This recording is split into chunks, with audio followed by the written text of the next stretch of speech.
Welcome, everybody. Thanks online for being here. This is our second go at it. Alex, You're muted. thanks in advance for your time this week. Cameron, Diehl, Executive Director of the League.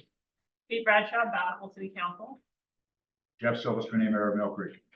Harry Winch, Manti City Council. Dan Dugan, Salt Lake City Council. George Burton, West Jordan. Roger Two, Captain Council League. Nick Jarvis, Chief Operating Officer of the League. Angela Kreis with Salt Lake City. Paula Wheeler with the league.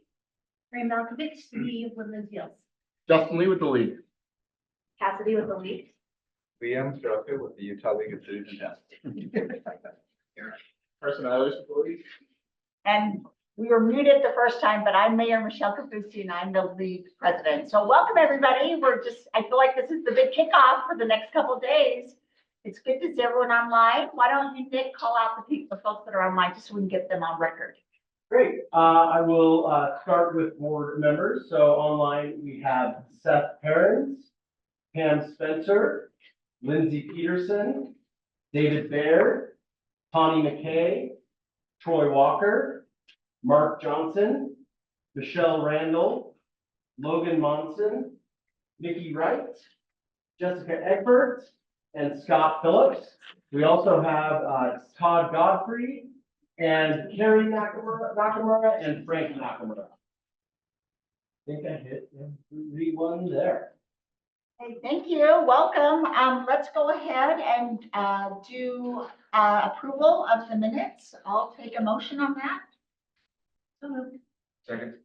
All right, all in favor, say aye. Aye. Aye. I'm sorry, can I grab the first and second? Yes, so it's Carrie and Dan. thank you.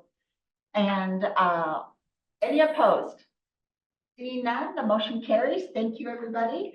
Just a reminder that in your packet is the ULCT conflict of interest form. If you need to fill it out, just go ahead and fill it out and hand it in. Let's move to item number 3, which is the ULCT board and commission reports and appointments. And we'll turn the time over to Liam for this. If that's okay. Yeah. All right, we've got two pieces there. Nick, I don't know if you wanted to do the credentialing committee. Sure. Oh, you want me? Oh, do it I don't know first. if you wanted to do it or. Our board bylaws, or it actually starts with our constitution, and then in our board bylaws, we have a credentials committee, where, as you're all familiar with, at our business session, you go to the table, you get your credentials based on how large your city is. We need to officially make a group that runs that whole process. So you'll see here in your memo that explains that. We've always had staff do it. So we have Carson and Liam as co-chairs with some support from Molly, Justin, and Cassidy. And we would ask the board to just approve that committee so we can get everyone credentialed and go through our business session this year. I will approve the committee. Did we get that? Yep. Okay, great. All right, all in favor, say aye. Aye. And any opposed? Okay, the motion carries. Thank you. And Let's I go do to have the one next. more. So, Director Busy, before we leave that one, can I jump in? Yeah, please do. So thank you in advance to the staff who will be running the credentials committee. The most important thing that you vote on during the annual convention is the board of directors. And I want to thank Councilmember Kate Bradshaw, who has been the chair of our nominations committee. And then we've had several board members. Councilmember Dugan serves on that board, Mayor Shepherd, Councilmember Phillips, Councilmember Egbert. What else am I missing? Well, we do actually have a list. Yeah, I know it's in the packet, so perfect. So, any Mayor other- Johnson. Barry Johnson, and then those are the current board members, and we always try to have a blend of current board members and non-board members. But I want to just publicly thank Councilmember Bradshaw and the entire nominations committee because they had 28 applicants vying for 9 spots, which is no easy task. And they've had several meetings already, and then we'll have their official meeting tomorrow to make the recommendations, which then come before the business session or come before the membership in the business session Thursday afternoon. As a reminder, there is no Friday this year for the annual convention. We've made that decision and you supported it last year, so the business session will be at the close of the day on Thursday, not on Friday. And we'll see how it goes. Molly will give a quick update when we get to that section of the agenda, but just wanted to say thank you publicly to this group. And thank you, Cam, and let's move to the second one now. Yes, there is a second one and I'll be fast with it. So we have a recommendation for the Utah Retirement System Membership Council. This is the one that we brought to your attention at the last board meeting. Thrailkill, Jamie Davidson was previously filling this when he was at West Jordan. Then he left that position and was unable to continue on the URS Membership Council. We've received quite a few names actually for consideration there. And we are recommending that the board appoint JJ Allen, the city manager for Clearfield, Utah, as the league representative on the URS Membership Council. All right, so with that said, I'm looking for a motion. Move that way, we've got JJ Allen as the Utah Retirement Systems Membership Council. Is there a second? All right, any discussion? Seeing none, then we'll call to a vote. All in favor, say aye. Aye. Aye. And any opposed? All right, the motion carries. Thank you. And is that the only one? There's not this one. We're not going to do. This one. There's, Cam. Oh, yeah. Oh, we do that one too. So Okay. for the last one, Ali Pui, who's is a Salt Lake City Council member, and he's applying for several positions within the National League of Cities. They're listed there. He's asked for the support. We as staff are supportive of that recommendation. And it helps when they go through that LC process to know that their home league supports them. So our recommendation is to endorse them through those positions and then let the LC process take it from there. All right, so we're looking for a motion for the endorsement of our council member for the NLC positions. Would anyone be willing to make that? I move that we approve the endorsement for Councilmember Ali Pui, Super City, for the NLC nominations. Perfect. I only have a second. All right, a motion's on the table. Any discussion? Well, Dad approves, then I will too. We trust him, right? Seeing none, I'll call it to a vote. All in favor, say aye. Aye. Aye. Aye. Aye. And any opposed? Seeing none, the motion carries. Thank you. And thank you to them for putting in the time. We appreciate that. We appreciate the representation. All right, let's move on then to item number 4, which is our ULCT financial policies and procedures update. And we'll turn the time over to Nick Jarvis. Great, thank you. And I will just switch hats into, away from administrative mode to presentation mode. Thank you all. What we have before you here are updated financial policies and procedures. Just a little background there. We have contracted with Carrie Nakamura and Associates to work on, as you remember, our procurement policy, as well as updating our financial policies. And the next step is going to be our employee manuals, so our HR policies. All of these policies have been piecemeal put together over a number of years, have gotten a little unwieldy, and we wanted to just kind of root in there, look and see, make sure everything is in compliance with state law, new things were passed, if there's things that we don't necessarily need to be doing as an interlocal that we may have had included in our policies before. So I work very closely with them, as well as our financial oversight consultant, David Sanderson, to bring forward to you a new set of financial policies and procedures. Along with this, we do have some tweaks to the procurement policy that we adopted last time. If you recall, we adopted that on May 20th because the law went into effect on May 1st, and we needed to have something in place because of HB 125. Nothing really substantive has changed in those procurement policies, but we have had a lot of the language more closely mirror the law. We've included our own protest process as opposed to going to the state appeal process, those types of things. You'll see in the procurement policy that is redlined. So it's in revision format because we had just adopted it, and you can see what we changed there. It would be entirely unreadable to do our financial policies in a revision format. So you will see this is just a draft that is what we are looking to adopt, not something redlined. Carrie and Frank worked really hard on this, researching best practices adopted by other organizations, other interlocals, other things that operate the way we do. make sure that everything complies with generally accepted accounting principles. And we've even updated some things in here that strengthen our fiscal controls. We are really small, so having separation of duties is tricky, but obviously key. So we wanted to make sure those were locked in pretty well. I already mentioned they were amended piecemeal. You can see that some of the things that we've adopted here are more comprehensive than organizations that we've looked at. For example, policies around EFTs or electronic fund transfers, we're all doing them in our personal lives and professional lives. That's just how commerce works these days. But we were surprised to find out that most organizations do not have something specific for EFTs as far as how they're tracked, how they're approved. They just kind of make their way in via the check process, but there's no paper to sign, so it gets a little gray. So we wanted to make sure, since that's the way things are going, we are utilizing them currently, that we make sure we have a good process for that. And I'll let Carrie and Craig jump in at a point here, but they really believe that we will be a model as we share this with some of the AOGs and other interlocals, that our policies will be a model for similar organizations to adopt.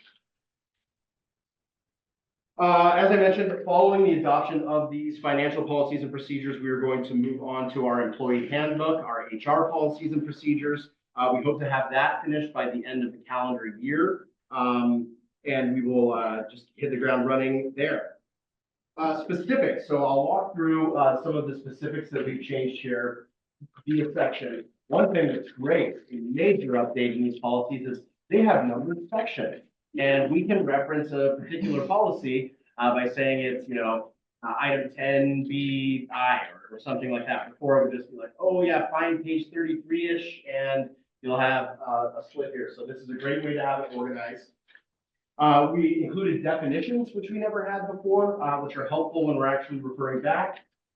Defining the Interlocal Cooperation Act in here, referencing its status and code.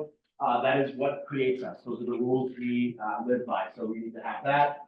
We've defined things like the fraud hotline, which we had in place before, but did not fully defined, and the fraud risk assessment that you're all familiar with, adopting that. One of the major changes in here, we included responsibilities. So we have responsibilities laid out for anyone who has a financial role in the organization. Myself, operations coordinator, Angela, Pam as executive director, our audit committee, our treasurer, and our financial oversight consultant. We had a mix in our policies of whether the board plays an oversight role in overseeing the finances, but also approving the budget and the line items within that budget. And we also had elements where the board took an administrative role on. If you remember at our last meeting, we had to have the board approve a contract because it was over a certain amount. These policies remove that administrative role from the board. So once the board has adopted a budget and said you are allowed to spend this much in this area, we no longer under these policies have to say, oh, it was over a certain amount. That means the board has to sign it. We know that our event-based contracts are going to be above $100,000. We've gone through a procurement process to make sure that we are working, that we have the lowest price for the best value, and we're working with a great organization to put those together. So in our responsibilities, we've removed that where we need to go to the board to actually execute an administrative process. That is all led to staff under the authority granted to the executive director. And it is very important to point out that these changes are consistent with Utah state law, as well as our own constitution and our laws. Budget adoption, we've laid out what we are required by law in order to adopt the budget. We went through that process last time when we approved a resolution, 7 days in advance notice, those types of things. We've specifically laid out in this section that our audit is required. We've done it every year, but we want to make sure we have it in the right place. Sections 6 through 14 include, and there aren't major changes here. There are more put in line to, do we need to do that extra step? Are we still having a balance or a separation of duties if we are streamlining this? But that is around our general ledger, our banking and investment accounts, deposits and receipts, disbursements, expense allocation, reimbursements, credit cards, payroll, our petty cash, and our property control. Very technical in nature. We have gone through this with our consultants and our financial oversight consultant to make sure that we'll still get the same score on our fraud assessment, our progress assessment, and that we're following all of the rules. We've included a section on insurance, requiring what insurance that we need, a section on computer information security, and that is there so that we can state that our IT, our outsourced IT, they are required to back up all of our data. And some of our data is financial data, and that's why we have it included in our financial policies and procedures. We also elaborate on our audit committee, and we do have an audit committee in place. And we have just updated what our current practice is, what those responsibilities of the audit committee are. The main one is to every 5 years pick an auditor through a procurement process. And then we will now have the audit committee review the audit before we bring it to the board. Just to have one other level of people who are maybe a little more involved to have their eyes on. There's a section on officer and employee ethics, which we always had as a part of our policies, but not in the financial policies. And reporting on fraud, waste, and abuse of resources. We've had the hotline provision in there before. We have made sure we're mirroring the state language, state code language, to make sure when the checklist comes, yes, we are hitting exactly what they're asking for. In procurement, most of these policies are made to align with the language of state code. And I think in this section, this is a lot of what Frank was looking at, and I'll have Frank jump in to talk about that section on procurement in more depth if you have any questions. In conclusion, we are asking the board to approve these policies with also some wiggle room for formatting adjustments and combining them into one document. Eventually, we will have our employee handbook that we want to have just all of our operational policies and procedures together, but sectioned out and organized so it isn't one big messy document like we currently have. With that, I'm happy to answer any, well, actually, let me throw it over to Carrie and or Frank to add anything that I may have missed as I ran through all of that. Thanks, Nick. And no, you didn't miss anything. That was a very thorough update. So not a lot to add other than letting the board and Cam and the team know, how much work Nick has put into this. It was a really great collaborative process.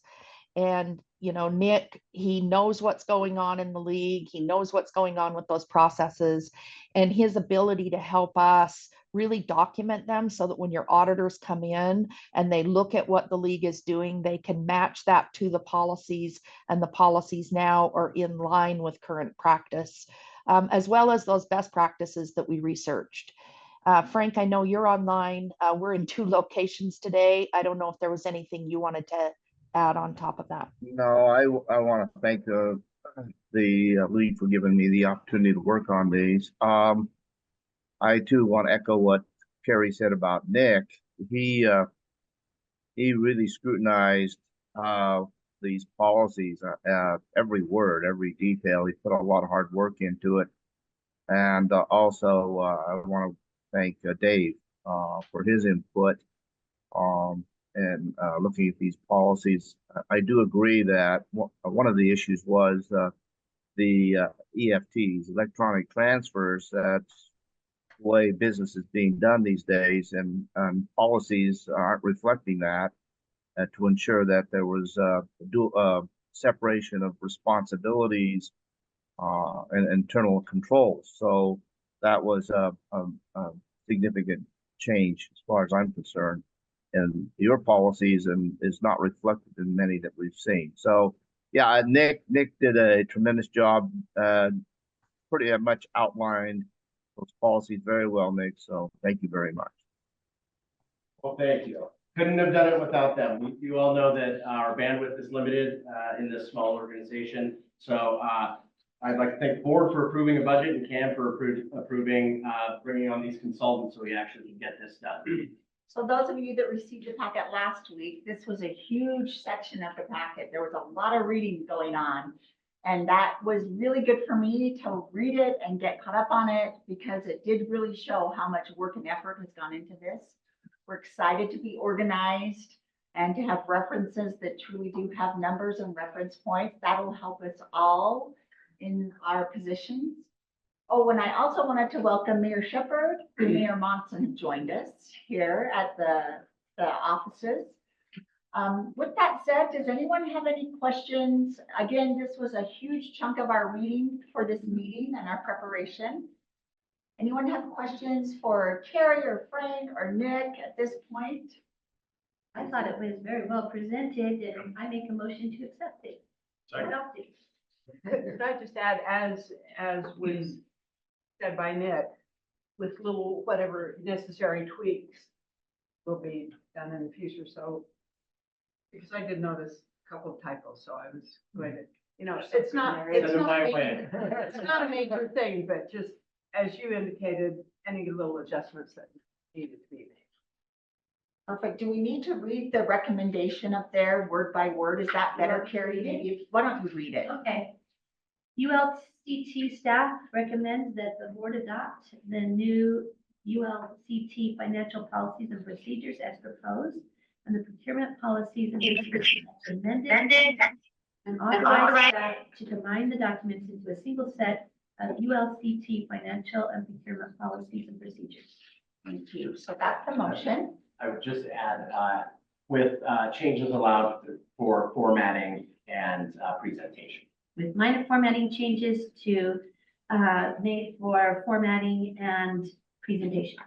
Perfect. That's a mouthful. Stands then. All right, so we have a motion and a second. With the motion on the table, is there any further discussion, any online discussion? Are we feeling okay about all of this hard work that Nick and everyone has done? My only question is, what are you gonna do with the number 2 pencils? We can always donate them to our friends at the school districts. All right, seeing no discussion, we'll call it to a vote. All in favor, say aye. Aye. Aye. And any opposed? Seeing none, the motion carries. Thank you, Nick. I mean, seriously, thank you for all your hard work. That was a lot of work. Yes, thank you all. Thank you. Thank All you. right, we'll go ahead and proceed. We'll move on to item number 5, which is the ULCT engagement report, and we'll turn the time over to our Deputy Director, Molly Wheeler. Hello, thank you. I'm here to present the most wonderful time of the year, the annual convention. Just that of you. What? Wonderful time of the year. I think it's coming up. We'll have to check the calendar. 2 days, tomorrow and Thursday. We're really excited for it. Our team has been working really hard to make it a great event. Especially want to shout out Katie and Angela who are not here. They're already down at the convention center getting everything set up. So really appreciate that. As we've mentioned before, and as this board has voted on before, this convention was shortened from 2.5 days down to 2 days. The great news with that is that we were able to make kind of supercharge both of those days. They are full top to bottom. And we were also able to make it a more affordable event for the league to host and for our attendees to participate. So we are really thrilled with that. A few highlights that we have as Nick is scrolling through. We have 3 exciting keynotes. We have Jim Craig, and I'm going to have to really try to get this right because Cam is a big sports guy.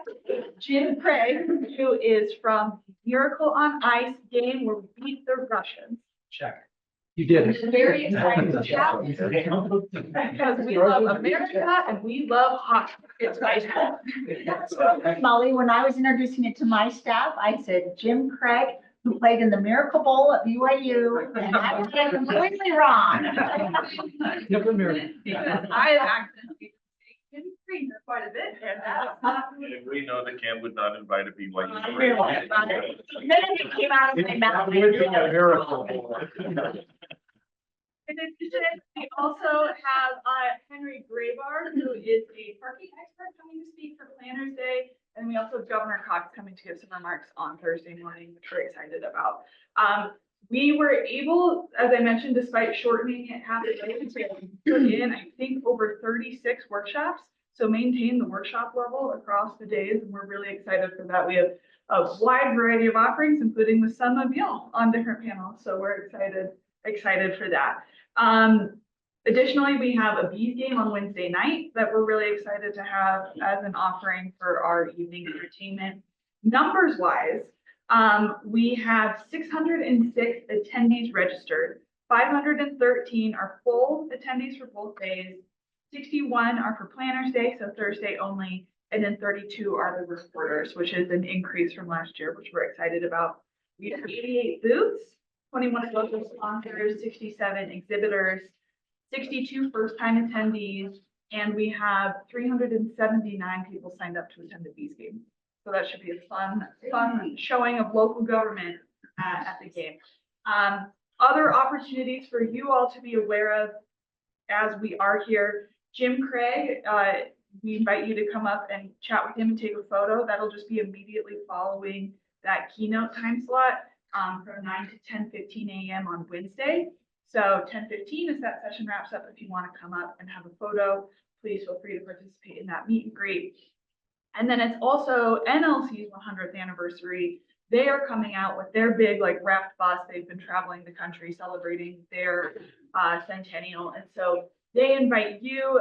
There's a photo op on Wednesday between 5 and 5:30 if you want to go take a photo there. The final thing of the board photo on Thursday afternoon, if you are staying onto the board as the new board is created, please be available Thursday just at the end of that closing session to go take a photo of the new board. Great, excellent. Any questions? If one failed to also register for the baseball game, are there any extra? Hypothetically, if someone failed to register, which I know no one here would do. But if you just knew someone who didn't sign up, we do have a handful of extra tickets, but those are really limited. And once those are gone, we are out of luck. So I would encourage you, or not, sorry, I would encourage whoever, whoever you think who might have had such an oversight to connect with Lee staff, and specifically Katie is going to be your best bet so it doesn't get lost in the telephone. Hypothetically. I'll let that friend know. Yeah, that's a lot. We're really excited, Molly, and we're just watching the run of show. It's been really impressive. And so thank you to all the league staff. It's such a huge undertaking. It's huge. So excited, and thank you for working so hard on behalf of our municipalities across the state. It's really fun together. I mean, regardless of how many of the workshops we attend, just to gather together and reconnect is really helpful as elected officials. So thank you. We're looking forward to tomorrow morning, bright and early. We're excited. We'll see you there. Yeah, we'll all be there. Right? Or football, whichever. Okay, that was strictly for information discussion. So seeing no more discussion on that, if we're comfortable, we'll move on to item number 6, our advocacy update by Justin. And then I think Cam's going to help with that as well. So go ahead. Perfect. Well, thank you, everybody. And Mayor, just before we pivot completely away from items 4 and 5, I also want to thank Nick for the amount of work. He'd bring me in, and the Nakamura has talked about him going line by line, word by word. I can attest to that because that's what he was presenting to me. And so I appreciate his work. And the Nakamuras have a long history with the league. Frank was a city attorney for decades, and then Kerry actually worked at the league. And when I started as an intern, Kerry was here, and there's a reason I got that internship. So we really appreciate the Nakamuras. And now we all really appreciate that That's right. for bringing you to us. That's right. And then Molly and team have been terrific planning the conference. And I just want to put an exclamation point on something Molly just said. We shortened the conference. We were able to reduce the cost for attendees, reduce the cost for the league, still have more attendees. And we took the half day on the road, and the 6 regional meetings that we've held thus far. We've been able to interact with over 500 city and town leaders from more than 90 communities. And so, like, all in all, a year ago, we weren't sure how that was all going to play out. And it was Molly's approach and her efforts and the team. And I think we've got a really good success story about making that pivot and being able to actually expand our engagement, even though we've cut a few hours. But I also think it'll be better for you guys. You get 2 packed days instead of 2.5. So with that being said, speaking of packed days, everything politically changed in this state, and that's not an exaggeration. A couple of weeks ago, when the legislature went into special session and passed what will be Amendment D, HJR 1, that resulted in Amendment D for consideration by the voters in November. What we want to accomplish over the next hour-ish, and we had planned to be done with this meeting at 12:45 before we knew we were going to have this PAPIA situation and Amendment D. So we, more than anything, want to make sure that before this board meeting ends today, we've answered whatever questions people have about the framework around Amendment D and the Political Activities and Activities Act. And we have a secret weapon in Justin, who in his past life was the elections director and actually imposed fines and penalties around the Political Activities and Public Entities Act. Favorite. And our plan is to have Justin on stage tomorrow with over 500 of your friends and colleagues from around the state, walking through the do's and don'ts. So this is your chance as a board to say, we need to flesh that out a little more. We have these concerns. We, in the board packet, sent an admittedly incomplete document to you, and it was because we made the call Friday afternoon because we were still parsing over words. And we wanted to get something to you that was 90% done, as opposed to the additional time it would take. And Justin and I finally felt good. Nick, you can go to that other document.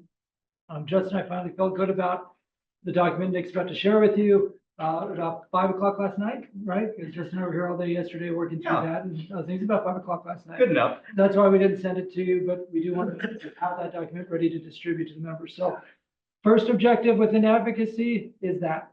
The second objective is to plan our caucus meetings where we'll be meeting with the membership tomorrow afternoon. So we'll come, we initially had that one first. We're going to put that one second after the PAPIA piece, because actually that will set up the third piece on the Olympics and the fourth piece on housing. The Commission on Housing Affordability is meeting at 1. So Carson will be leaving this meeting a little bit early to be up there because he's presenting on our behalf.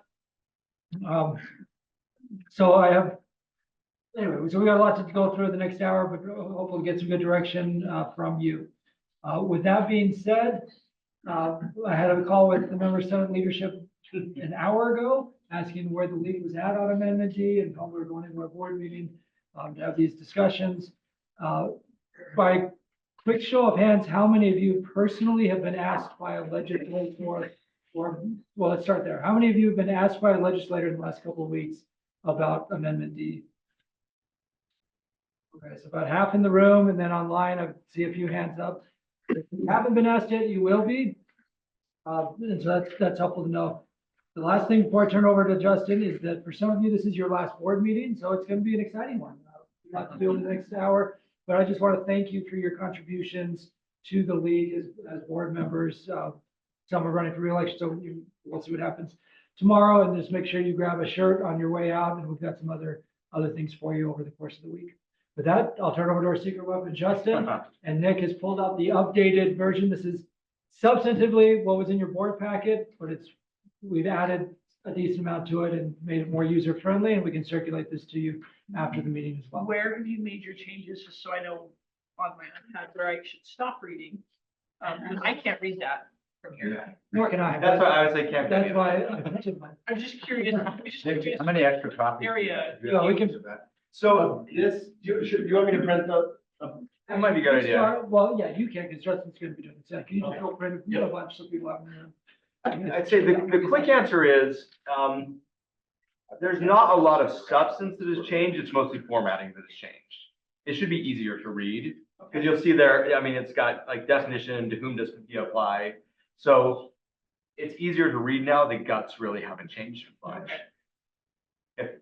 So if you're looking for where not to read, the guts are pretty much where they were at. It should just be easier to find things now, because that was the piece we didn't quite get to last Friday, and we finally got it. I would have Nick show slides that he's making copies. So I'll give you a little preview about what we're going to talk about tomorrow. So why are we here? Why are we having this discussion? And I'm going to roll you back in time to 2018, when there were, does anyone know how many initiatives were filed? Actually, in 2017, how many actually filed to go on the ballot? All right, there were 6 actually.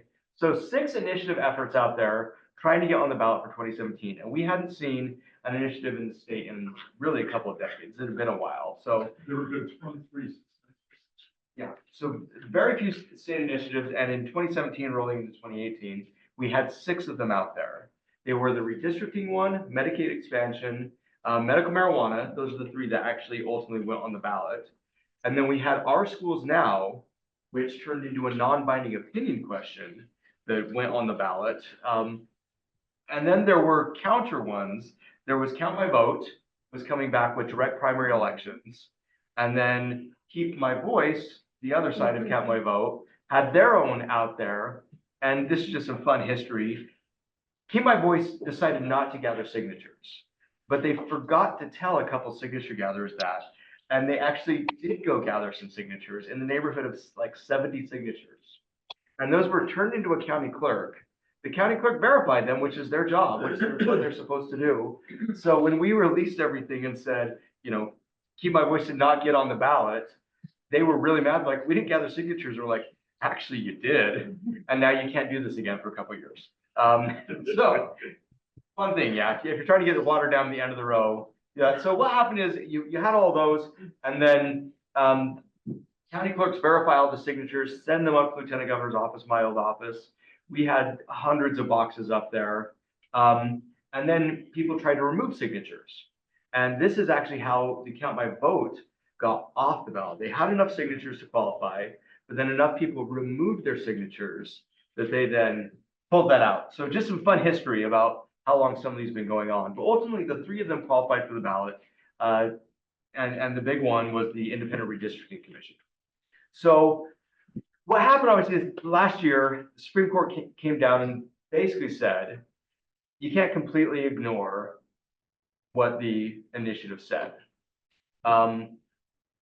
And then they remanded it back to the lower district court for more action. So there are going to be additional court hearings on this. Where we are at is not the final word on that. That being said, the legislature went and passed SGR 401 a couple of weeks ago, a week and a half ago. It said, we're going to ask the voters on the ballot whether or not we should amend the Constitution to clarify that the legislature or city or county legislative bodies can change initiatives once the voters have voted to adopt them.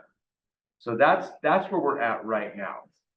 So Political Activities of Public Entities Act, PAPIA, or 2011 Part 12, which is what I always called it. Oh, perfect. Yeah, scroll down to that next picture. I just want to show everyone the boxes because this is great. So that's Lieutenant, that's my old office. That's 6 initiatives worth of signatures. We should have had somebody stand by it so you could see for scale how tall it is. But those cubicles are a little over 6 feet tall. So that gives you an idea of how tall those are. And those boxes are like 18 inches, and then there's like 7 of them out there. So anyway, just a lot of signatures. I was kind of happy I still had this picture, sad that I ever had to take it. But a lot going on here. And then Nick, you want, or Carson, you have the controls? Scroll down to keep going to right there. First one right above that. So who does this apply to? And this is what we want to cover really quick. So public entity includes the state and each state agency. It includes municipalities and governmental interlocal cooperation agency, which is what ULCT falls under. So ballot proposition includes constitutional amendments, initiatives, referenda, bond approvals, or other questions submitted to voters. So interestingly, before they ever had the special session, we really wanted to actually talk about this with the general membership anyway, because there's a lot out there this year. There's the constitutional amendments, but there's also some local referendum out there. There's some bonds out there, other things out there. We wanted to make sure that everyone's not getting themselves into trouble as we go through this. I'll jump to the next slide, Carson. Okay, so simple answer, this is the quick answer, is unless specifically required by law, a public entity, so whether it's your cities or the league, may not make an expenditure from public funds for political purposes or to influence a ballot proposition. A political purpose definitionally in the code means influencing people to vote for or against candidates. That's political purpose.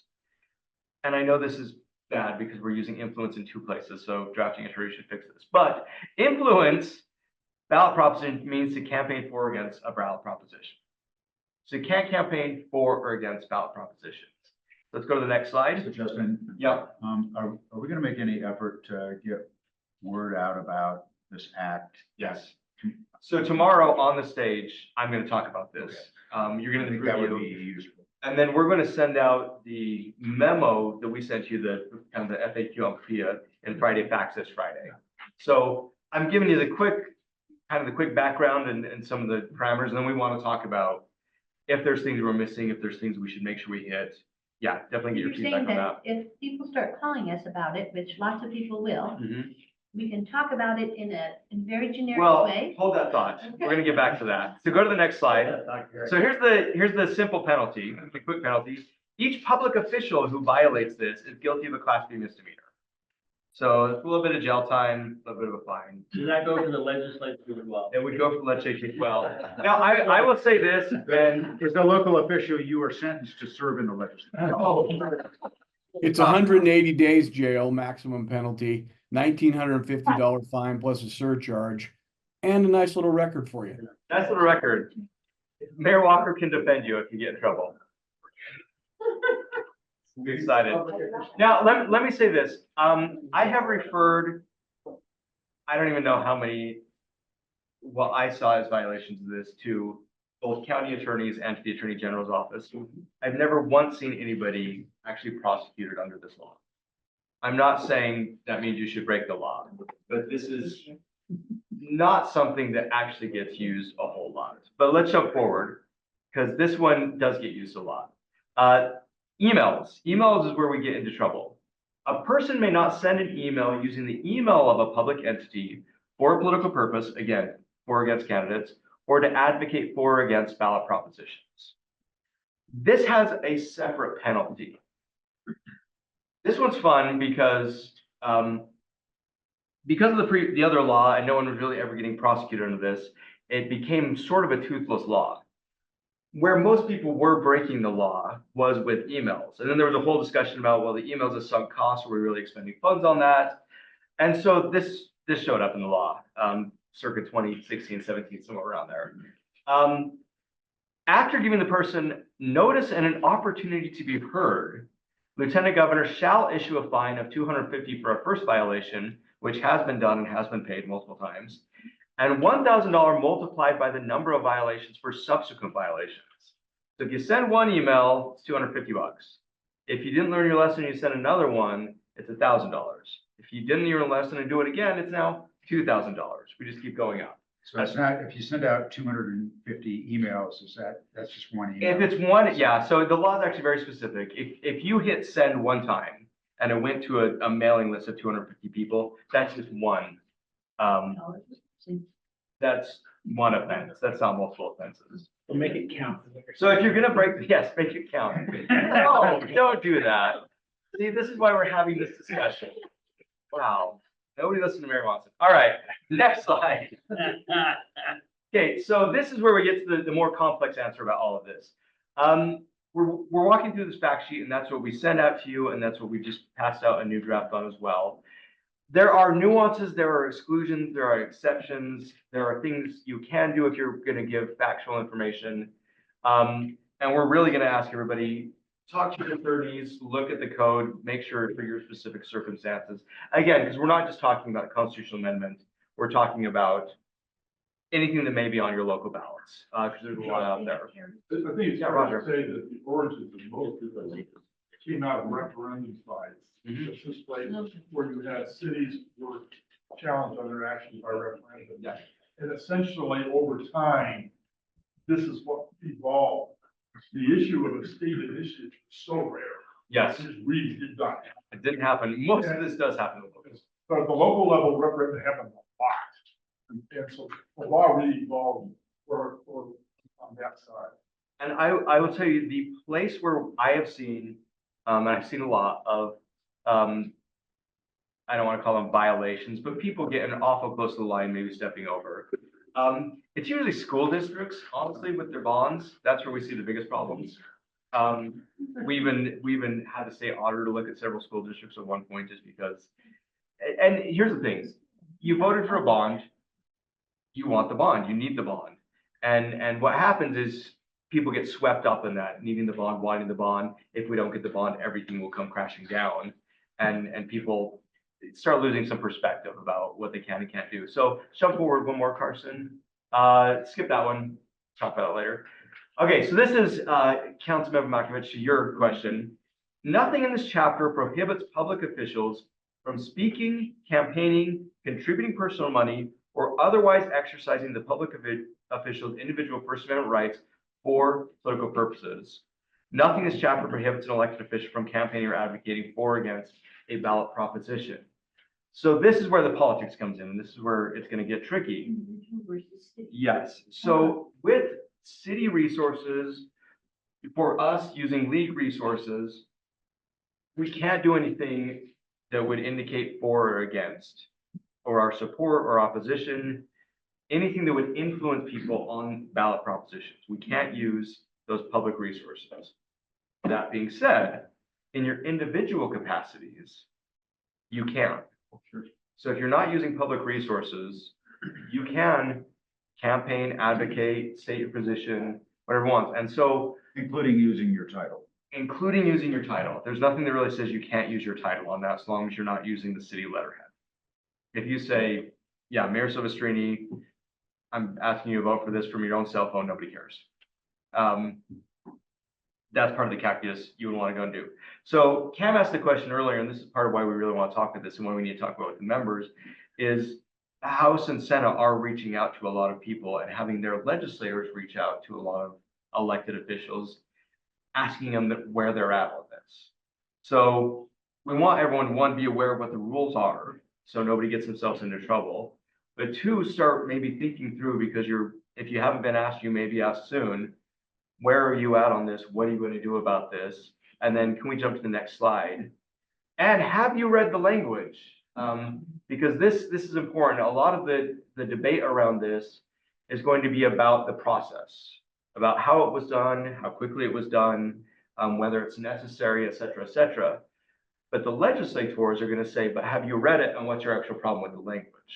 And so one of the reasons we're putting the language up here is so we make sure everyone's aware of it, and then we can talk about what the language says, because we can do factual discussions.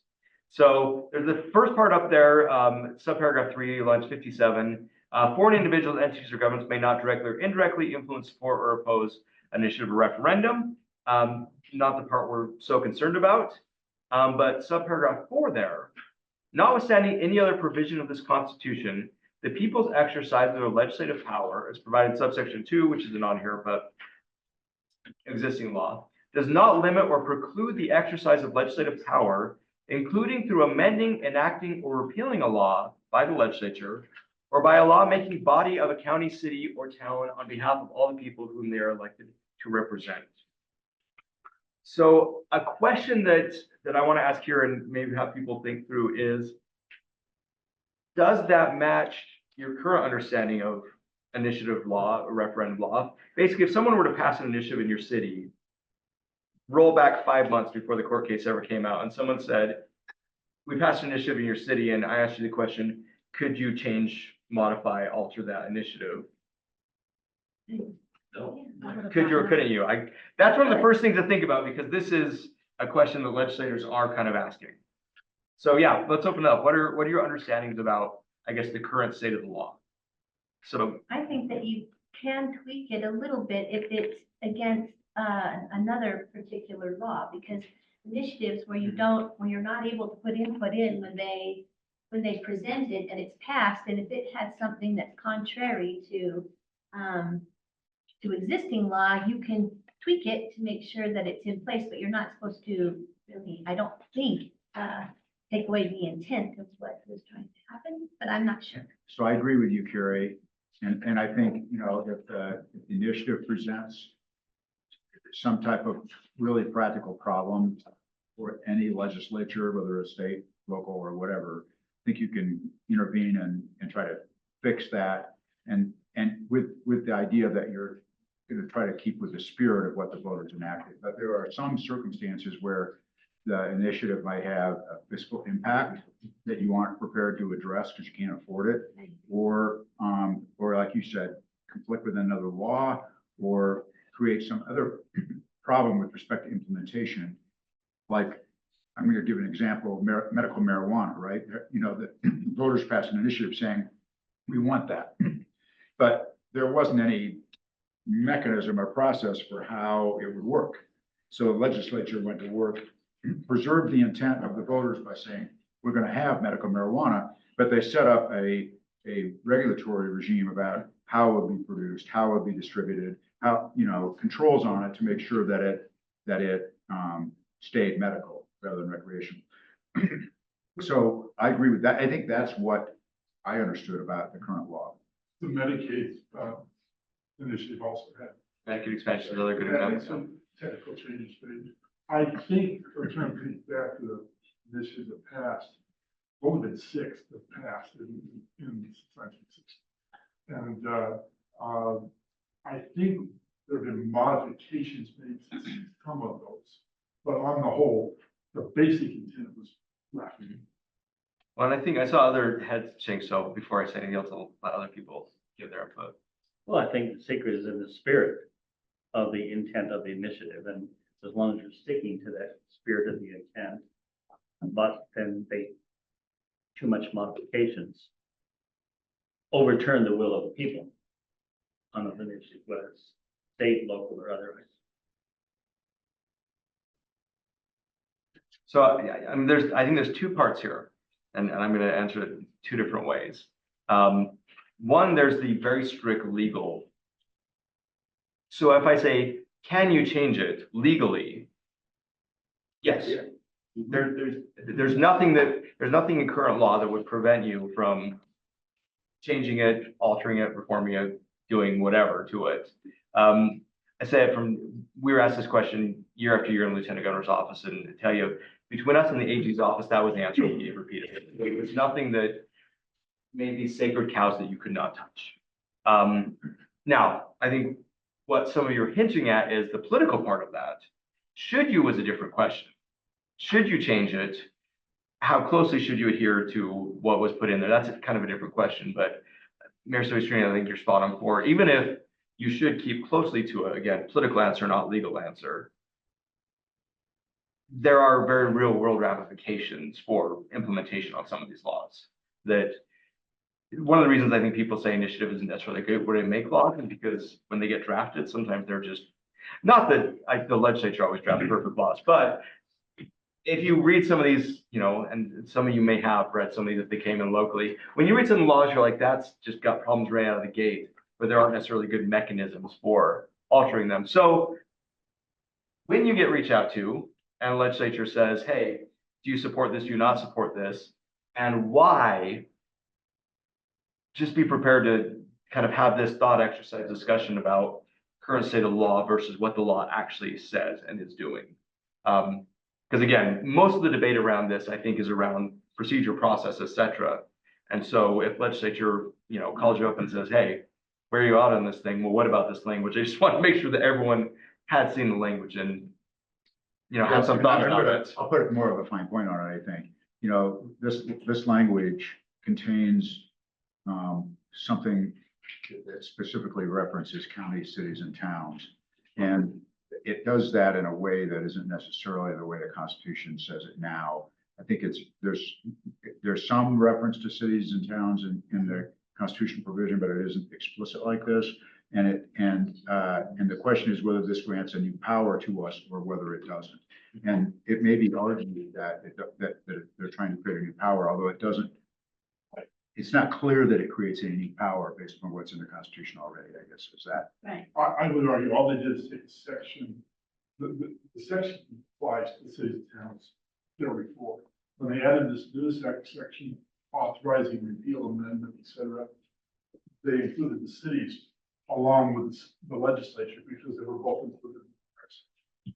So it really comes down to I don't think it's new for the cities. You've added a new dimension of, we're talking about amending, altering, and repealing, we don't talk about. Right. Justin, can I ask you this? Sounds for America, this. Well, Mayor Kaufusi, I have a question I would like to ask Justin that I think. Help all of us. Yes. And then Mayor Walker would like to have a comment as well. So go ahead, Kate, and then we'll turn the time to Mayor Walker. Okay. I spent part of my Labor Day reading the Supreme Court decision, and I think it's helpful, perhaps, because there's the language that's in here, but then there's the fact that it's a reaction to what's in the Supreme Court decision. So since what's not included on the screen is section 2, could you help us understand what the Supreme Court was pointing out in their decision, that this is a reaction to? Yeah, so the Supreme Court and anyone else, Roger, you can jump in here too.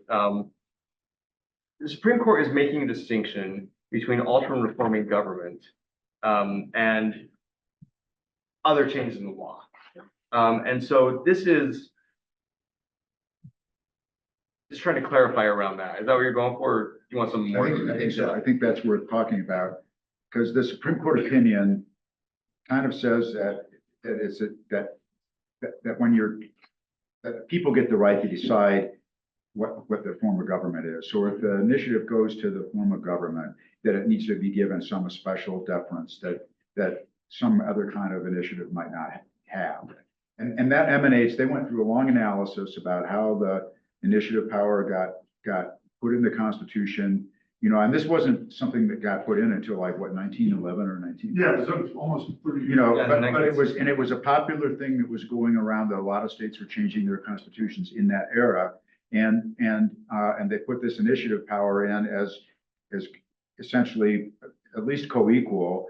But what the court is really going off on is kind of one of these principles that I think is bedrock to representative government, which is government governs with the consent and only with the consent of the people. So when the people vote to change their form of government in some respects, that's entitled to some special deference, and that the legislature shouldn't monkey with that unless there's like some exigent need to do that, like it creates a fiscal crisis or it creates some other really practical problem that the legislature needs to address. But it goes back to what I was saying before about, they have to preserve the spirit of what was done when it relates to the form of government.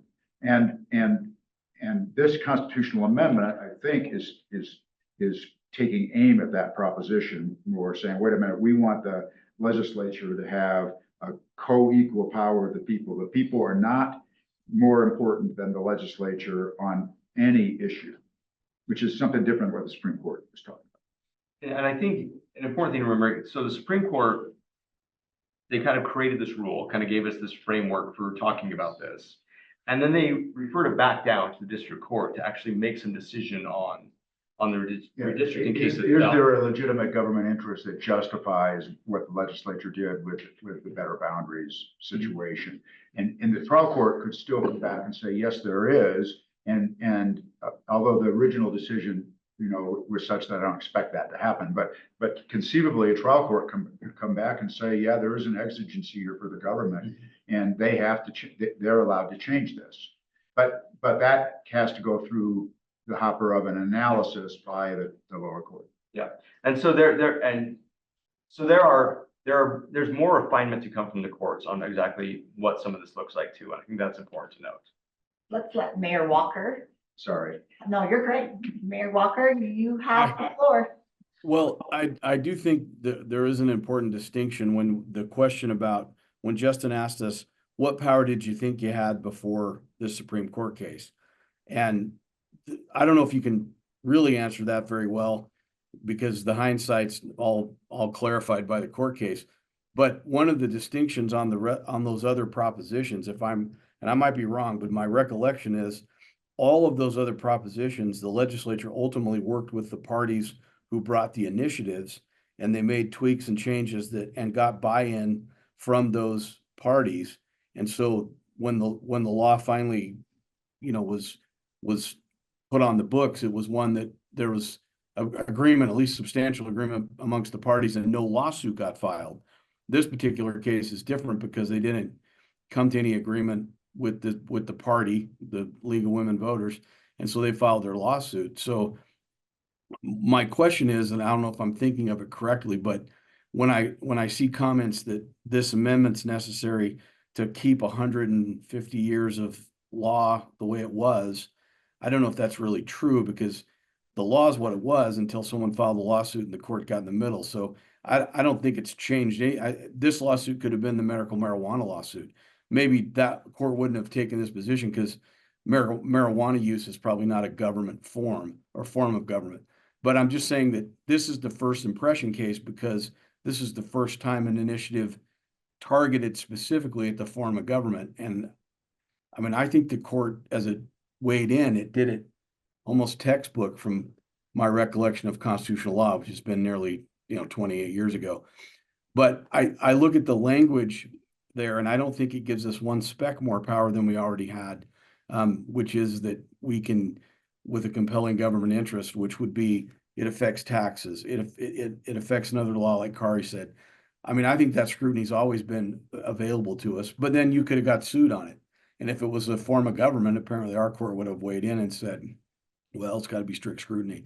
So, I mean, I think it's important in the context of we're here because this case got put there because there was no compromise made and there was no tweaking that was, that the parties could agree to, which is, maybe I'm wrong, maybe those other propositions, but in my recollection is we got to yes on all those other propositions because the parties got together, and that's not the case here.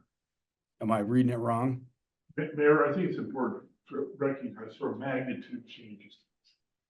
The basic premise of this initiative was to take the reapportionment power away. In other words, the legislature argued that was their exclusive proposition, and therefore this was violative of that premise. That got rejected in the court, and on such an argument, the legislature did not make that argument that it was exclusive, their exclusive power. But it really got down to an issue of, no, the initiative was to say, we're going to have this independent body do reapportionment, not the legislature. And that's what this is about. And there wasn't any compromise. And in effect, that's where it got down to. The initiative was a fundamental change. And the legislature fundamentally changed it. And they got down to the question whether they could or not. But the magnitude of this was so completely different. Not to get us too far down the rabbit hole on the actual case. But one last point, but my point is then, okay, but it's so narrow with respect to the form of government. All the examples like, oh, we'll have recreational marijuana or we'll have all this other stuff. Those are all government policy decisions. I mean, land use is policy.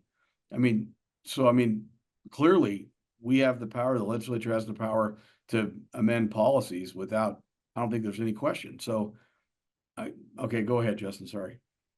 So the question then we have is, one, we're going to put out information about one PAPIA, and two, factual information about each of the constitutional amendments, not just about Amendment D.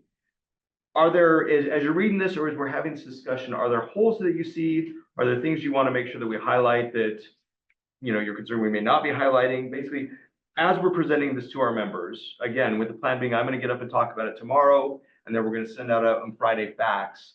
And then, we can obviously modify things we need to. Are there things you feel like either we're missing or we need to highlight or something that would help in the conversation? And before we call it the answers, that Nick has pulled up an updated version of the memo. Again, 90% of this was in your board packet. We cleaned it up and added more tweaks throughout the weekend. So this is factual information about Amendment D. Nick, if you scan down, within this factual information, it explains the current version of Article 5. Keep going, Nick. Then what the proposed amendment says, which Justin just went through with you in those 3 different parts. And then there's a section of impact on cities and towns. And right now, the language that we are planning to share with the membership on impact on cities and towns is that the proposed amendment affirms the existing constitutional legislative authority of city councils and town councils in making law and policy.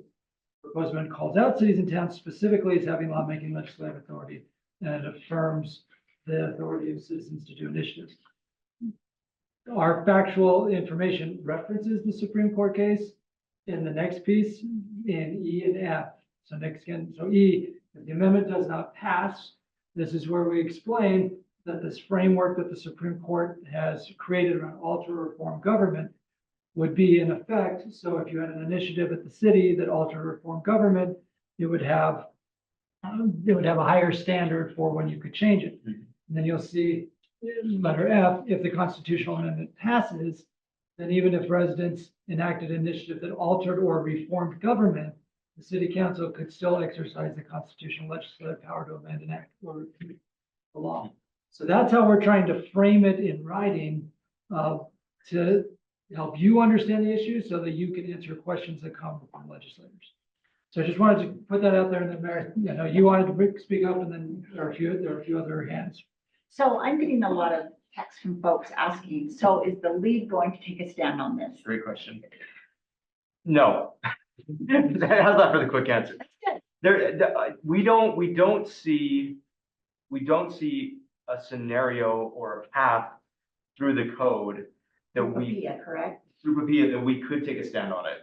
Any stand we take, if we were to take a vote in any way, shape, or form and say the league supports, opposes, we're now using public resources for political purposes. So there's not really a path for us to do that. And that's because, you, Cameron, you guys are all staff of the league, so you don't have a private league capacity. Right. To stand. Now that being said, we would follow the same rules there. So individually on our own time, we could do whatever we want. Yeah, so evening and weekend, Justin. Yes, if weekend Justin convened 500 city council members and mayors in my backyard and said, how does everybody feel about this theoretically? But you see how theoretically silly. Okay? So as a league though, there's not really a scenario where we can take a position on this. Have we communicated that to the legislature? Yes. Yes, multiple times. Which is why you will all be getting contacted individually. Yes. Can we? Okay, just 1 second, Mayor Walker, we're just, Carrie raised her hand before you, she beat you, so we'll let her go and then we'll go back to you. So you asked them if there's anything else we can do. Most of the calls that I have been getting have been just specific to the redistricting issue, not recognizing that this affects every issue that could come before a city. And I think we need to, in our factual or in your explanation tomorrow, make sure that all of the city leadership understands that it's not single focused. This is about anything that could come before us. Right. And that, you know, again, we appreciate that people bring forth things, but at the same time, we hope that, I think as Mayor Silvestrini said, that people would come together to say, is this against the law, or is this, you know, is this something that we can do together and work on to make sure that it's good policy for our city? You know, again, someone can come and say, we want 50% of the city budget to go to parks and trails. Well, we couldn't really do that, right? And so we need to add that avenue to be able to recognize that it's about any issue, not just the one that they're only hearing that it's this single issue. Right. And that's good. And that's part of the reason I want to focus not necessarily on the redistricting court case, but just on the principles of what it says. So realize that it came from that. So yes, that as that's the impetus for it. Yes. But yeah. But we do have this strange dynamic. We virtually have no initiative. That's true. Yes, that's true. There are very few contemporary cities. Even the issue of reforming government, those all exist on statutes now, so that would be a new says. The initiative side of it is completely, you know, But it counts for the referendum. for referendums, but referendums are a challenge to an action that is. Yes, Okay, let's go to Mayor Walker and then we'll go to Councilmember McKay. Well, I was just going to say what Kari was explaining. The issue is, Kari, is that it doesn't affect everything. This court case only says it affects the form of government. All the budget, someone brings an initiative to allocate your budget. That's a policy decision. You can tweak that all you want. There's nothing to stop you from that. I wanted to just say the one thing as we put out this information, can we add a clause in there? Maybe this goes over into advocacy. I don't know, but I would like a sentence in there that talks about just exactly how narrow this court decision is, because it is very narrow, and the trial court has yet not done its job. I think those two facts are relevant on that issue. Okay, thanks, Mayor Walker. Let's go to Councilmember McKay and then Mayor Silverstream. Yeah, I was gonna say, fortunately, Riverton hasn't had one, but Bluffdale has had several where the public came back and said, no, you won't increase our taxes. And so, so does this apply to city initiatives like that? I think in Bluffdale, those were referendum. Okay, it was a referendum. All referendum. Yep. None of this applies to a referendum. Right, because and just, so yeah, referendum is if you pass something and then the voters vote whether to keep it or to get rid of it, to use totally non-technical terms, but either uphold or reject it. If you pass the law at the city level and they refer that to the voters, all the question is should this law be or not? The initiative means they actually show up with their own language and say, we want this to become a law. So here, yeah, for a referendum. Now, that being said, it's an interesting question. If the voters refer something and say no, and then you turn around and pass it immediately again, Yeah. Again, you can do that. It's just a question of the politics around that. Okay, I have a couple of things to say, I guess. So first of all, legal officers met with staff to talk about this paper. And, recognizing that we're all going to get pressure from the legislature to take a stand on this. One of the things that we thought that we might, that putting something out like this might help, and it is diffuse that pressure on local leaders from the legislature. And what we would be doing would be within the guidelines of the law that prevents us from expending resources to advocate for stuff, but give out factual information to our communities about this. And we thought that it might also be useful, given the fact we have two constitutional amendments on the ballot, to do both. Four. Huh? There are 4 amendments. Four, okay. Well, at least we're doing the education one on here too. Maybe we should do all of them. I did. We are, yeah, we put all 4 of them on there, yeah. Because that might help kind of diffuse some of the thing. And then the other thing I would just say in terms of this paper, I agree with Mayor Walker's talking about, we do talk about what the Supreme Court opinion did. We might want to emphasize that it's narrow. And then the other issue that I just have on this is, as a practical problem, it says that it prohibits foreign entities from lobbying with respect to these initiatives. But that is like so impossibly vague. I don't know how it will be enforced.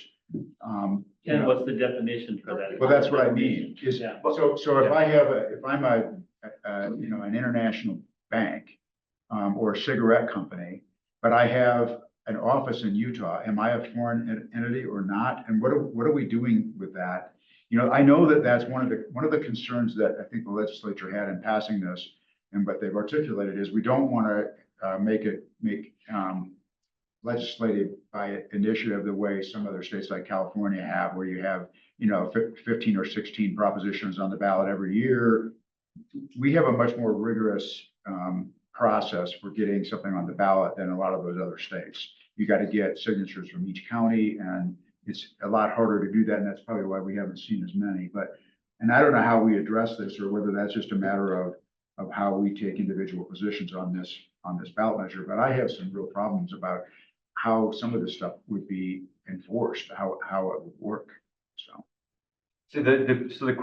one quick answer on that, and it reminds me of another point I need to make, is one that it says legislature will set out the rules around that. So if the Constitutional Amendment passes, there will be 1, 2, multiple bills that will work through what that looks like. So that's a big TBD as far as what that goes on. The other piece that I forgot to mention earlier, as we moved to something else, was there were other bills passed dealing with this that are contingent on the passage of the constitutional amendment. And one of the things in the other bill does say we would give deference to the initiative language, making tweaks as necessary, to help with that. So I definitely need to add that one because it's important that that's out there, and we should probably add that in the facts too. We've got there, yeah. Perfect. One of my additions on Monday. I think we need to add that in one of the slides, just say, there's the other thing out there, because the legislators will bring up, well, have you also looked at this bill, to understand that we did put that provision. Now, provision's not in the Constitution, that provision's in the statute, so there's a distinction there, but there are some statutory things that are contingent upon this constitutional amendment passing, for them to go into effect. Mayor Kaufusi, can I kind of summarize what I think we've heard here? First of all, thank you for the spirited discussion. Oh, was there somebody out there? Thank you for the spirited discussion. This is why we wanted to open it up for this type of dialogue today, because we can't have this type of dialogue in front of 500 plus people tomorrow. But tomorrow is our best chance to try to explain this broadly to folks. And then once we press send on a document, it's out there with our names on it, and we have to be very careful. The Mayor Walker and Mayor Silvestrini are both excellent attorneys. They both brought up the question about what the Supreme Court actually said on the redistricting case. And this is a really tricky line between factual information and advocacy, because Mayor Walker and Mayor Silvestrini both articulated, and we've written it in fact sheet thus far, that the court limited this additional standard of review to initiatives that alter or reform government, but they didn't define alter or reform government. So Mayor Walker made the point about marijuana, and Councilmember Malkovich made the point about the parks budget. Are those altering or reforming government, or are they setting policy? And that question is undefined, which means the legislature is looking at the ruling from the Supreme Court and saying this is incredibly broad and makes it impossible for us to ever change initiative. Whereas others can look at it, as was articulated in this means, that this is actually very narrow because it's just focused on alter reform. Well, what's the fact? What's the actual fact there versus what crosses the line to where you're advocating for or against? Because without being able to agree on that basic premise, it's hard to articulate the facts about what it would or would not do. This is why we've been redrafting every day. In fact, I'm glad Nick scanned through a couple other places, because you'll see where I've made edits to this document just as we've been talking here, trying to make sure we get it right, because the league is a public entity, and therefore the PO applies to anything that comes out of our shop. But all of your colleagues are going to be looking to us and looking to you for guidance about what it means. And then you as public officials will have a lot of eyes on you, both from the legislature and from the public, about how you choose to engage on the issue on your own. So we're trying to provide that guidance. The way we've summarized it internally is we're trying to help you answer the first question, which is Political Activities of Public Entities Act, what that means for Blanding City, or what that means for Cedar City, or Woodland Hills, or Riverton. The second question of how do you, Mayor Monson, feel, or you, Councilmember Malkovich, or Councilmember Phillips, or Councilmember McKay, you have to answer that question on your own, but we're trying to make sure you understand the scope of it so that you can make an informed decision, recognizing that there are a lot of eyes on it. So like I said, for some of you, this is your last board meeting, and hallelujah, it's been a fun one, but it's been a great spirited discussion. Any other final comments for Justin or for the team as we prepare for tomorrow's presentation? I have some. Mayor, I'll go, let's go, Councilmember Bradshaw and Councilmember Malkovich. So I think, Cam has given us, I think, the right emphasis here. We're going to get questions. So several of us already had questions. We'll get more. We'll get them from other cities that, don't have someone on the board to do this deep dive. Cam is always really good about reminding us about our political capital and, the thoughtful trust we have in that. Sophia in Title 20, Chapter 11. They give us an interesting landing spot that is probably not exactly what those that really want Amendment D to pass would like us to do, but it is kind of where we're constrained by the law. Everyone has a private capacity, but I think it's really important that we depend on most cities do not retain lobbyists. We depend on the league staff to do that for us. And so backing our staff on the legal analysis that we've done of what Title 20 allows and doesn't allow for us to do as a league is really important. Because there are going to be a lot of things in the 2025 session. I wouldn't dare to dream to describe to anyone what they should do in their evening and weekend private time using their own resources. I think this is a tricky issue. I encourage everyone to actually spend time with the Supreme Court decision because it's been a while since you thought about Locke and Madison and the founding of our country and our state. It's always good to revisit that. But just being really aware of the guidance we've been giving and the limitations we have and backing that analysis, I think is going to be critical because this one's a hot potato. I'm done. There you go. I just had a follow-up. I appreciate what Kate just said. I was thinking kind of along the same lines, but going back to Mayor Silvestrini, you know, as legislators have been calling me, one of the things that does come up is, it seems to be one of the talking points, is that foreign component to it. That they're weighing heavily on that. It appears to me, and their definition, whether it's in writing or not, seems to be the same definition they have for land ownership. And so I don't know if they'll put that into being more specific because they already have a law about foreign entities owning property. And it just seems like when some of them talked to me, it was, well, you know, we don't allow foreign entities to own property, so we don't want foreign entities bringing on this. And I don't know if that's a personal opinion of those that have given it to me, or if there's anything that I haven't seen that implies that or actually connects those two. Yeah, and foreign entities in state law is like not necessarily from China. It could be from Colorado. Right. That's true. So I was just wondering if there was any connection with, because I don't want to repeat things from, just because a legislator said it to me, doesn't necessarily mean it's true. There's, I think the only answer I think I can give on that at this point, there's nothing written down that says that at this point.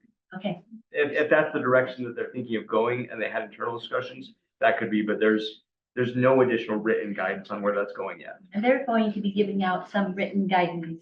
I mean, right now, those who are opposed to it have a very short tagline. Those who are in favor of it have no tagline.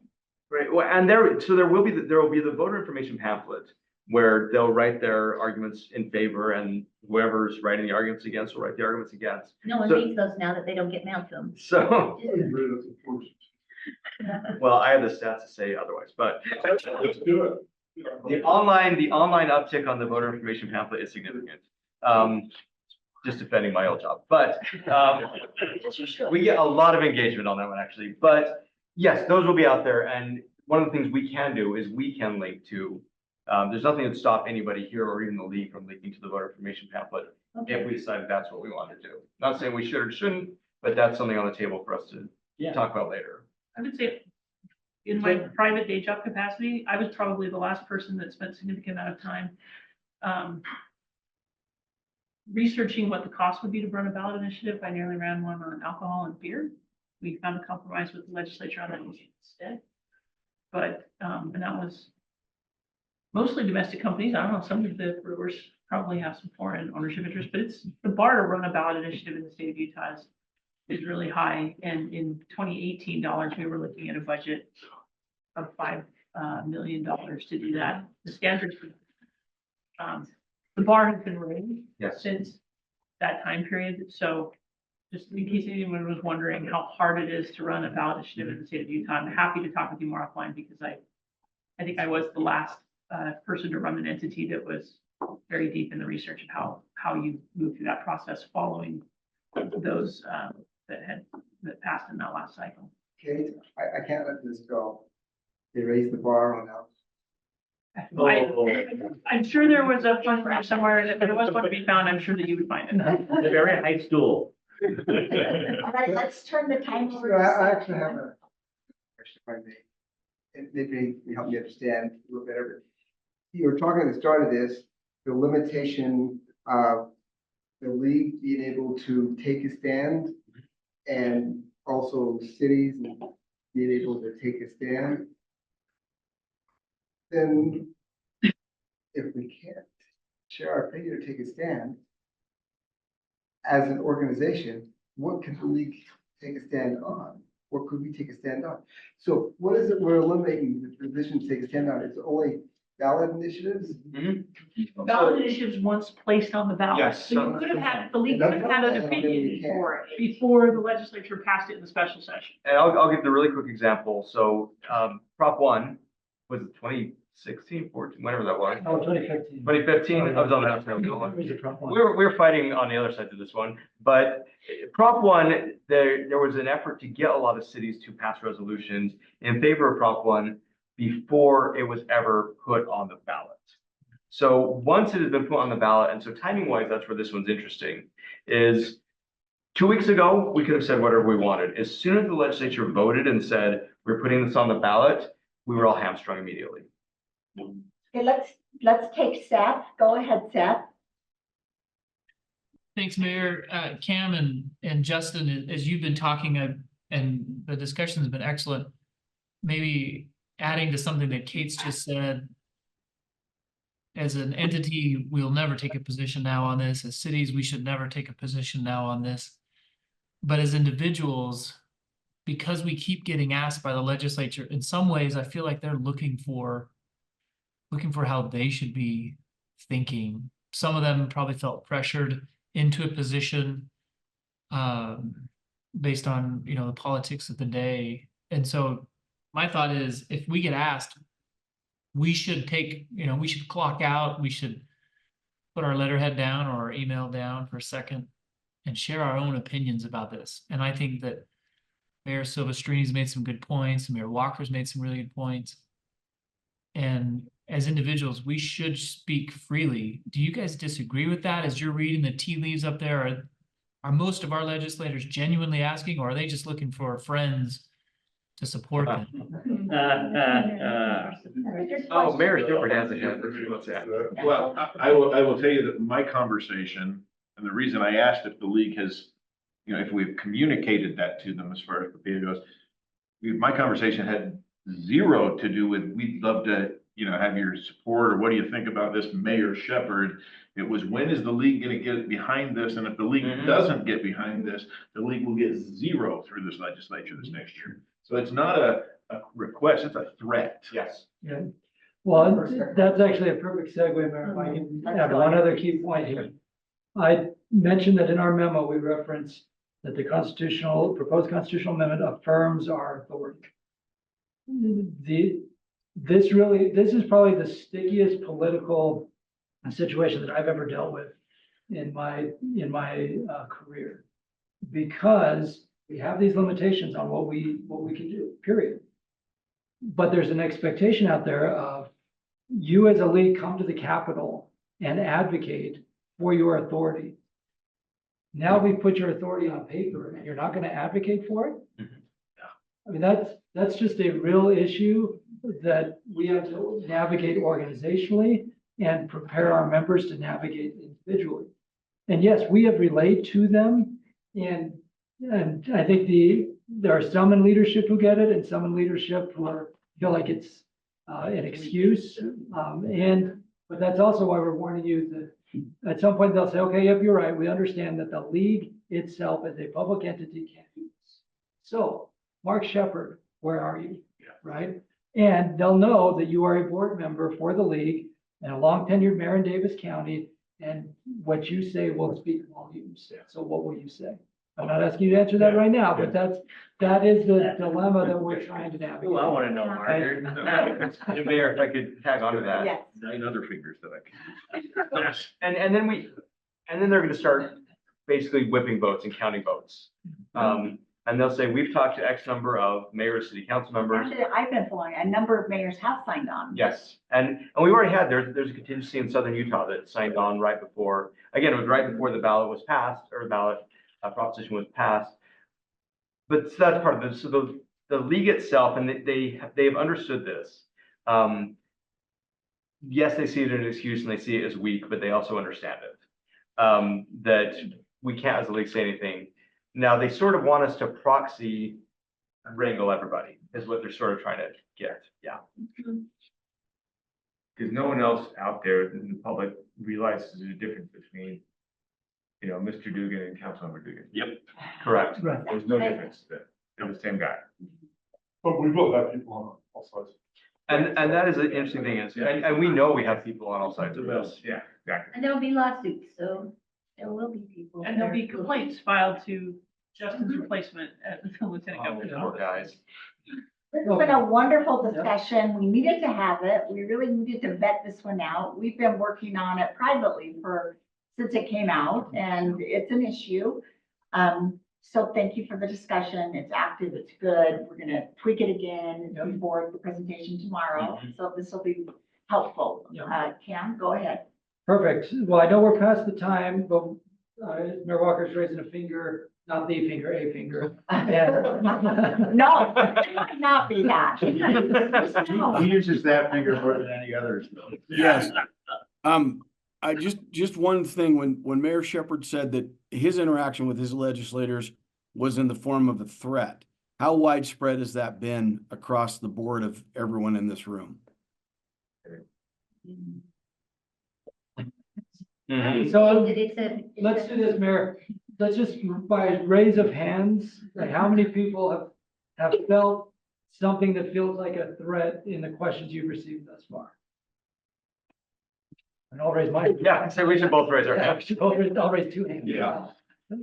So about half the people in the room online, are there any other hands? Don't you?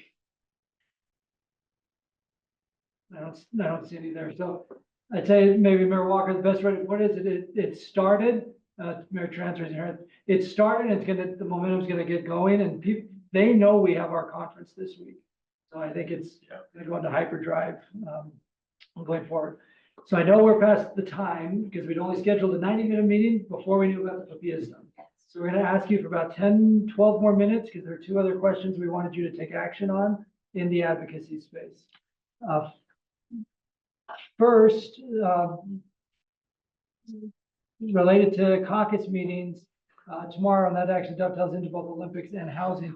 Our initial plan around caucus meetings tomorrow, we break up into our communities of commonality, were to talk about Olympics and housing, recognizing that it'll be right after the general session, so there could be a lot of papilla discussion there too. So we're prepared for that, but our preference was to focus on Olympics and housing.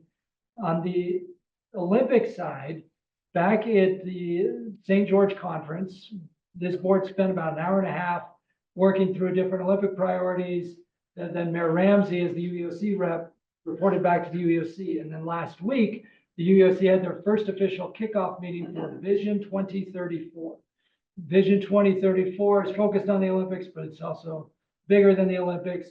We were there, obviously representing the league. But as we've had these conversations since we won the Olympics for 2034, we felt like there was value in having a more coordinated effort under the league umbrella that could have a little staying power for not just the host cities, but the host cities plus maybe some other representation around the state to identify big ticket priorities. Governor Cox has asked for that from the league directly. House and Senate leadership have asked for that, and they're looking for the quote unquote city list. And so we thought, let's put together a process under the league umbrella to bring those folks together.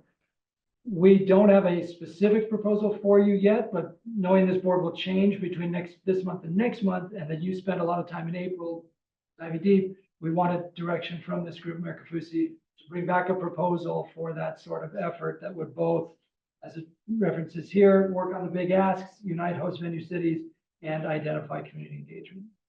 So if the board wants to create that sort of effort, we welcome that direction now, and we can put together a proposal to bring back to you next month. So are we comfortable with asking the board to do the research and pull together something that we can look at that's tangible for our next meeting? Yes. All right, there's your direction. Yeah, we'll have a motion for that. Okay, let's take a motion. Okay, and a second. Seconded. Okay, did you get those, Nick? There's 1, 2, and 3. All in favor, say aye. Aye. And any opposed? All right, the motion carries. I would like to recommend to the governor that since he's been pushing trails as hard as he has and connecting, that we somehow put ice on those trails. Use those as something to do with the Olympics and have this wonderful ice ribbon all throughout Davis County and Salt Lake. So, you know. I'm down to pro. Down to Provo. Not all Put my bike on that do trail. have ice ribbons in here. You make sure the ice ribbons, but I mean the trail, just get, freeze the whole trail. You can, we do have people grooming our trails for, Good, for cross-country skiing. sweet. Wow. I'm sure some other communities do too, yeah. Where? I'll check out it later. I'll let you know. which- I'm excited about this. It is connectivity. that is Mostly. good. Oh, cool. Perfect. So the next time, thank you for people who posted in the chat room, by the way. We've got that from Cantor Egbert and Mayor Randall. And yeah, Mayor Randall, thank you for your service. You're one of the board members rotating off this year. Appreciate the last 4 years with you. And yeah, there were other members from Southern Utah who signed on to it, but that was fine because I did not. it was not about proposition yet. Like that's the key there. Okay, this next item, Nick, will you, in the board packet, pull up the board? Again, we wanted to do this while we had the current board. But back in November, the legislative auditor released the housing performance audit. So it's, no, Nick, just in the board packet, there was the picture of the board results, Slido results. Yep, the bottom one, there you go. This is what you told us last November. So those of you in the room, we've circulated a memo that we worked on yesterday. And again, just apologies for the timing of it. In a moment, I'll have Dick pull it up on the screen so people online can see it. As a reminder, last November, the Legislative Auditor's Office released this audit. We as staff had seen an embargoed copy before, and we were able to pen a response that is part of the audit. It's a 6-page letter's response to the audit. The day after it came out, we met as a board, and we asked you to prioritize the recommendations that came out of the audit. The higher the score, the more concerning. The lower the score, the least concerning. And so these were the 7 recommendations that came out of it. Now, the audit had no interest during the session, barely a peep. It has come back up with more regularity in the last few weeks as legislators are saying, okay, what should we do with this? So Senator McHale, for example, held a meeting on it a few weeks ago and basically said, like, we've got this audit, we should do something about it. And there are certain pieces that are moving. So the memo, Nick, will you slide over to the memo now? So those online, you'll be able to see this, and we'll email this out along with an updated PAPIA document after this meeting. And apologies that just it wasn't ready by Friday, and a lot of moving pieces the last few days here. So as Nick pulls up the memo, those of you in the room have it. And what we've done is we've walked through each of the 7 recommendations and provided you just a quick update of where the dialogue is on each of the 7. And then we have 3 clarifying questions for you.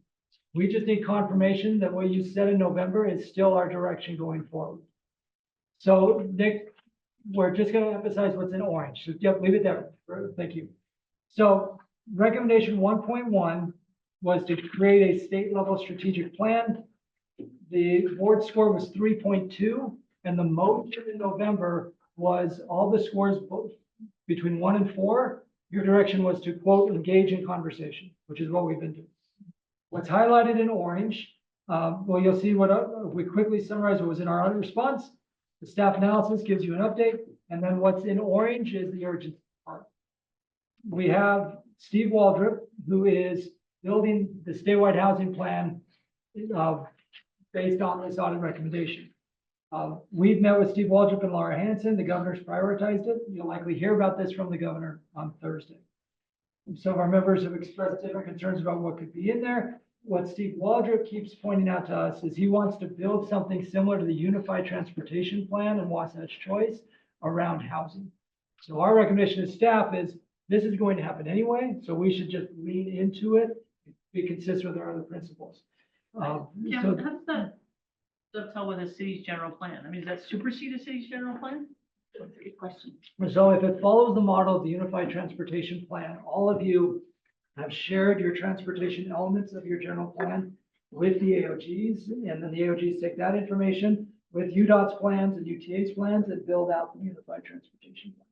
So it's. But housing is a so much collaborative dense. I mean, that's a much, it's a Agreed. zebra compared to a, I don't know what, a pony. That was a bad Sure. example. I didn't I'll take the take it. animals. I I'll take And everybody wants a pony. want a pony. You're right, the I want scale room is, for a pony on my, 5 acre estate. asking you to pony up. the scale is completely different. But the governor has prioritized this, Steve's already working on it, and we feel like it's better be in the room than outside of the room, and so. Again, you told us, engage in conversation, our recommendation is we lean in hard on this. And Yeah. make sure we're. Yeah, I agree. I think that's fine, it's significance. I think if we want to have. We gotta be on- we gotta be in the room. Street big, okay, yeah. Right. I don't Yeah. mind us talking about it. I just think the general plan is, it's such a deeply personal, intimate process. I mean, I've spent 2 years on mine and we're not done. Yeah. Because they're hard and they're meant to be hard and they're meant to be comprehensive. And I don't want that to mean nothing if I'm gonna go through that pain and suffering as a council member. Yep. So, Amen. thank you. No, amen.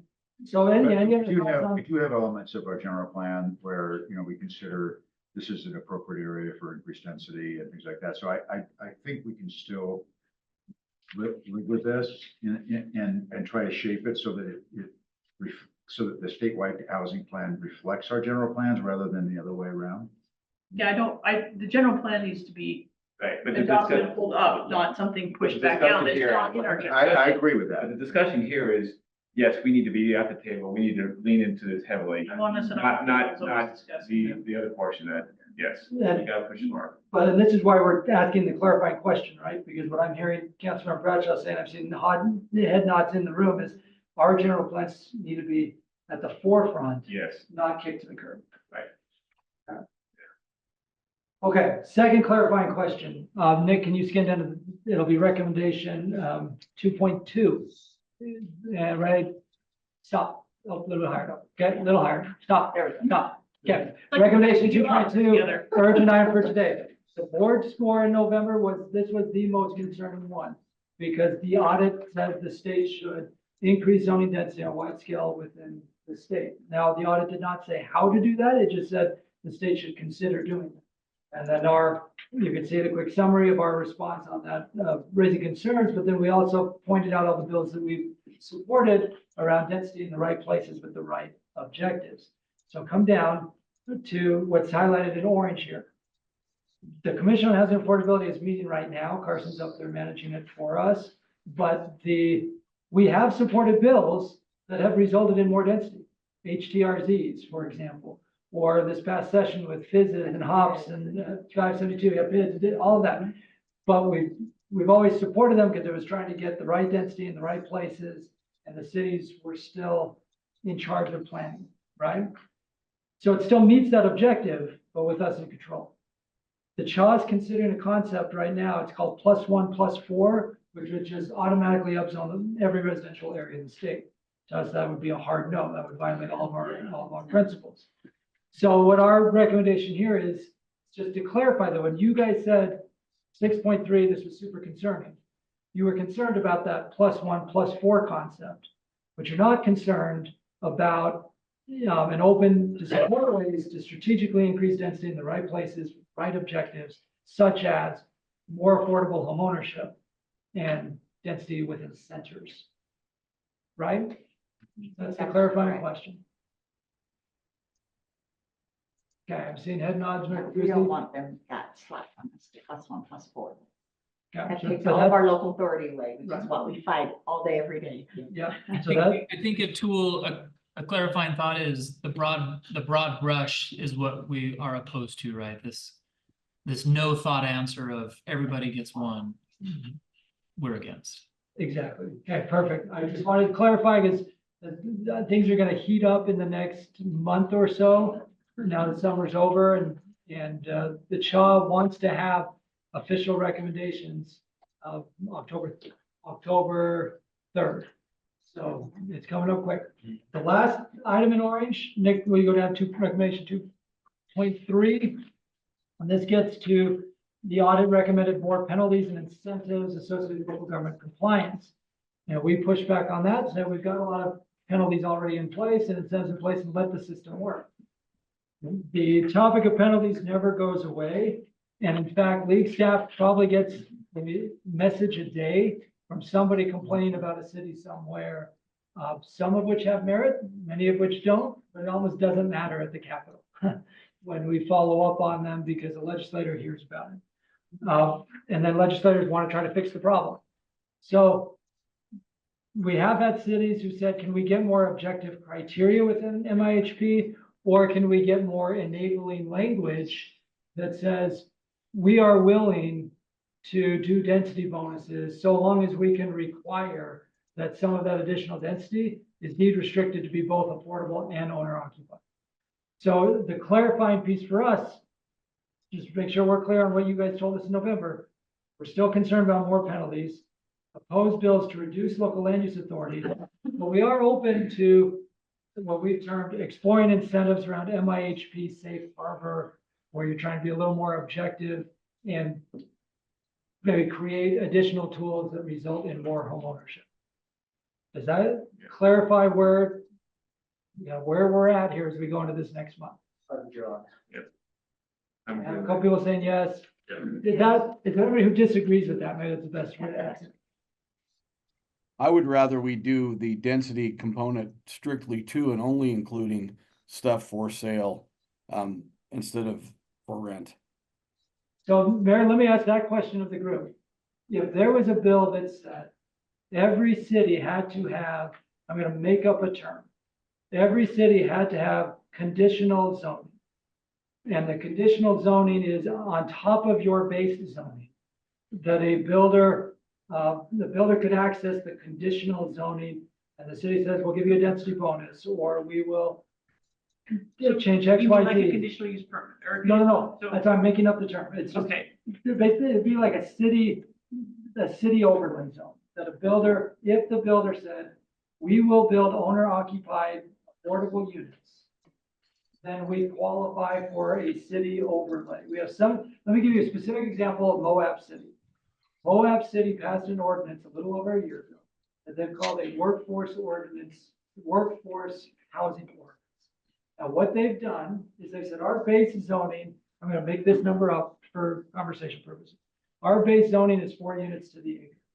But in Moab, we are going to, if we deed restrict the units to be for workforce, they have a definition of workforce, then the builder could build higher, the builder could get more units, and there are other things the builder could get, but only if the builder committed to the definition of workforce units. Are the limitations? Our limitations, yeah, Moab's policy. So the builder could still build on base zoning, but the builder could tap into a parallel zoning, conditional zoning, if the builder met the workforce requirements.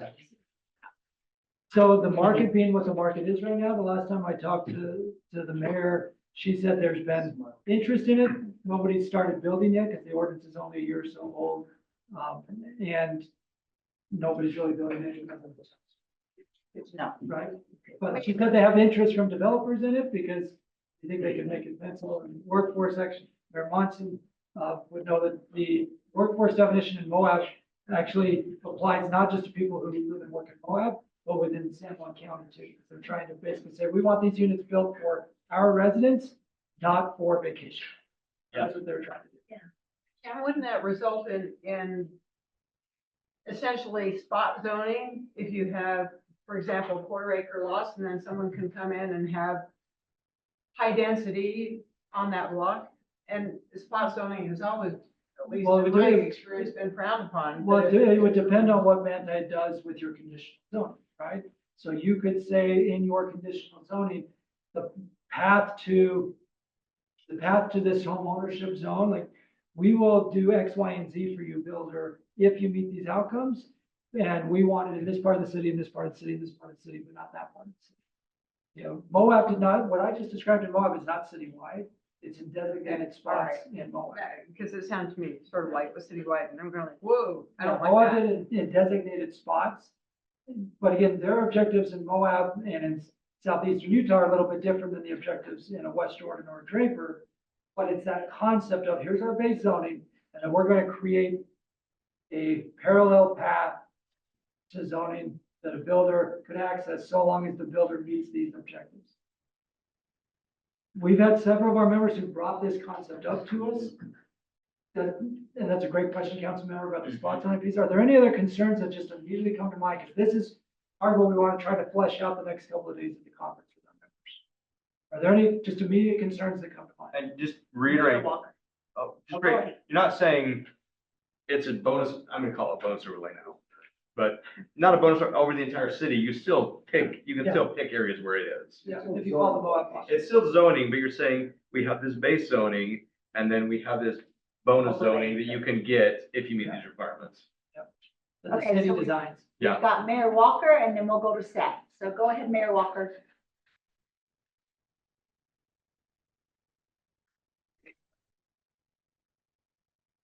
Grace is here. Might have been saying, you're saying waving. All